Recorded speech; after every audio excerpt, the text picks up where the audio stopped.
Dilawarpur ethanol company issue పైన Congress BRS నేతల మధ్య మాటల యుద్ధం జరుగుతోంది. బీఆర్ఎస్ హయాంలోనే ఇథనాల్ కంపెనీకి అనుమతులు ఇచ్చారని, ఆ కంపెనీకి మాజీ మంత్రి తలసాని శ్రీనివాస్ కుమారుడు తలసాని సాయితో సంబంధాలు ఉన్నాయని సీతక్క ఆరోపించారు. మంత్రి సీతక్క వ్యాఖ్యలకు తలసాని శ్రీనివాస్ కౌంటర్ ఇచ్చారు. కాంగ్రెస్ డైవర్షన్ పాలిటిక్స్ చేస్తుందని మండిపడ్డారు.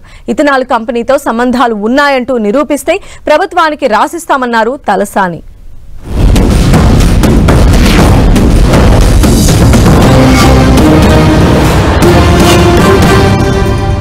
కేటీఆర్ నువ్వు ఎక్కడెక్కడో తిరుగుడెందుకు, నువ్వు ఇచ్చిన పర్మిషన్ నిన్న వాళ్ళ ఆందోళన వ్యక్తం చేశారు కదా, అక్కడికి పోదాంపా ఎవరిచ్చిరు ఏంది అని. అదే కాకుండా ఆ కంపెనీ ఓనర్స్ డైరెక్టర్గా అందులో తలసాని సాయి కిరణ్ కూడా ఉన్నాడు.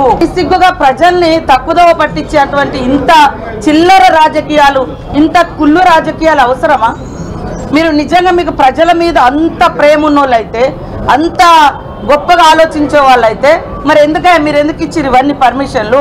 ఆ ఇష్యూలో పిసిసి ప్రెసిడెంట్ గారు, మంత్రి గారు, ఒక ఎంపీ గారు మా కొడుకు డైరెక్టర్ ఉండని, మాకేదో సంబంధం ఉందని, వాళ్ళు ముగ్గురు కూడా బాధ్యత గల వ్యక్తులు. ఎలిగేషన్ చేసేటప్పుడు కొంత బాధ్యతగా చేస్తే మంచిగా ఉంటుంది.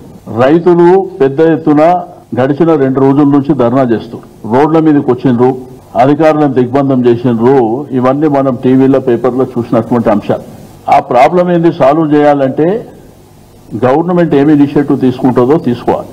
అది పక్కన పెట్టి నా మీద ఏదో ఎలిగేషన్ చేసి, ఆ కంపెనీకి మా కొడుకు కానీ మాకు కానీ ఎటువంటి సంబంధం లేదు. రెండోది మీరు ప్రూవ్ చేస్తే మీకే రాసిస్తాం.